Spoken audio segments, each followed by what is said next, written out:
seat's a bit too chilly. And when your couples are sitting there, faces and gargoyles carved in reverse, scare away any evil demons and spirits. How far I get scared, I cannot possibly tell you. The legend, along with its seat, dates all the way back to an astonishing 1990. Up there in the middle of the night, it was a practical joke.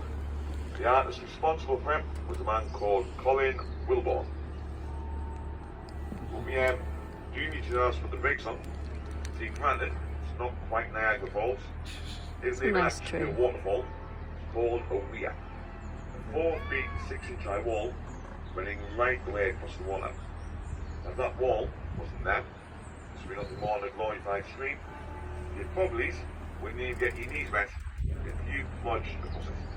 They built the weir and it dams the water Is that back. the castle?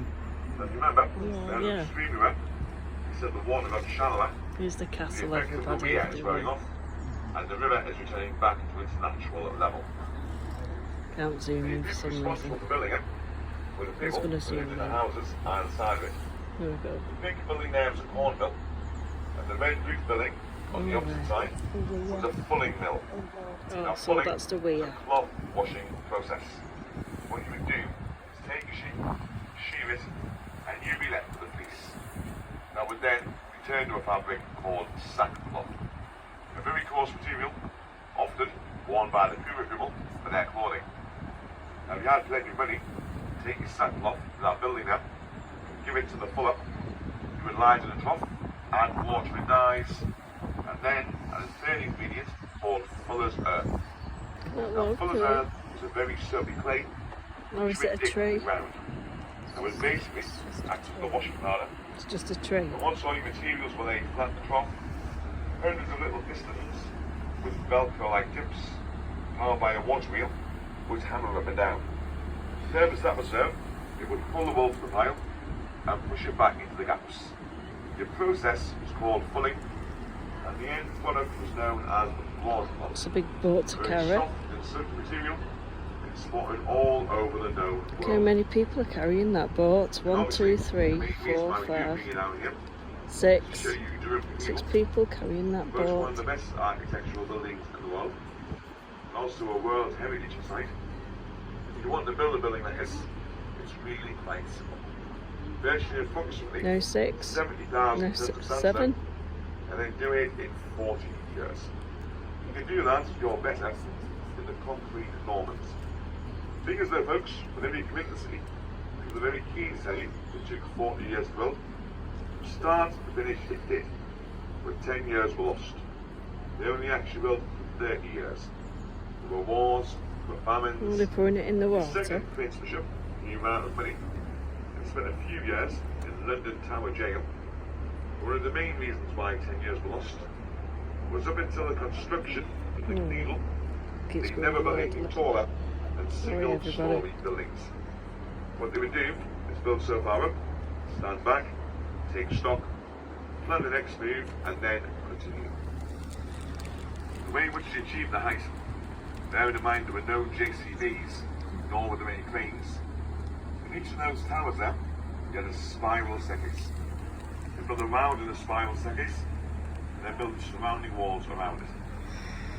So all of the stone that they used to build it came from a few moments away on the far side of the riverbank. There was a quarry. Only when the stone was in perfect condition would it leave the quarry, travel across the water, and be used in the building. And every single stone was carved big enough so it could be easily carried by 2 other people.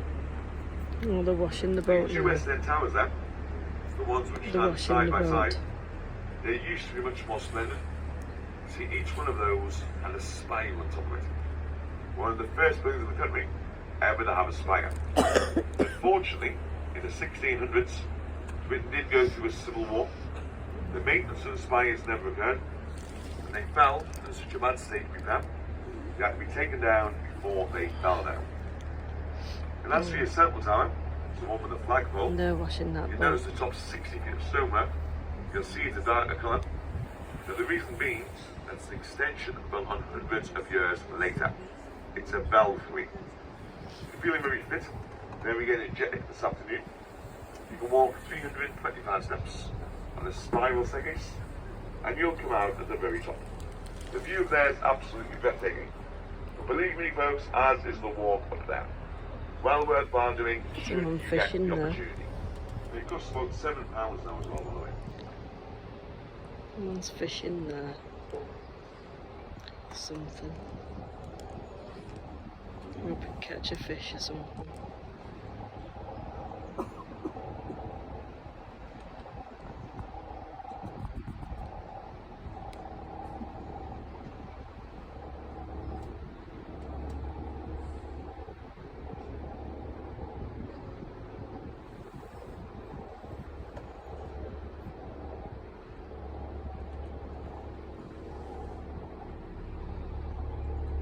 No, not that time.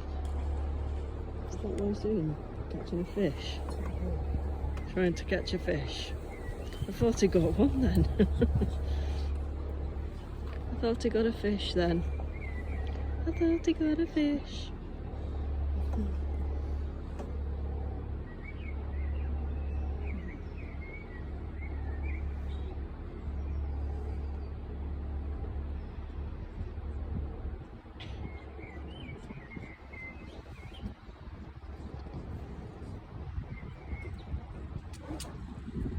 No. Nothing again.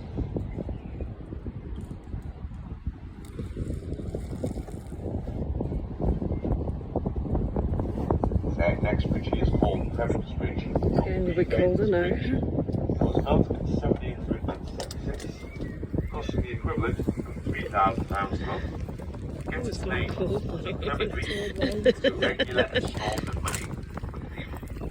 It's the cathedral they pay to have the bridge built. But there's one thing that it doesn't do. Technically, it doesn't take you anywhere.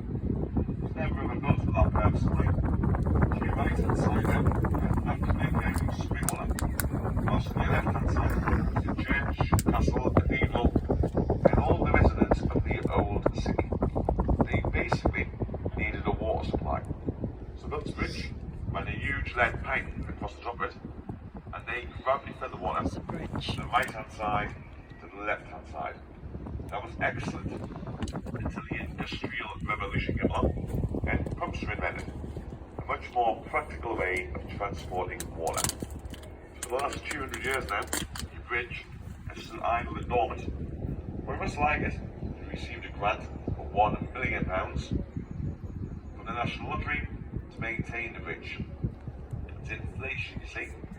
Build it for 3,000 and repair it for £1 million. If you ever have a group there, it's a nice little poem describing the bridge. Harold the Northers, written by Sir Walter Scott, well worthwhile having a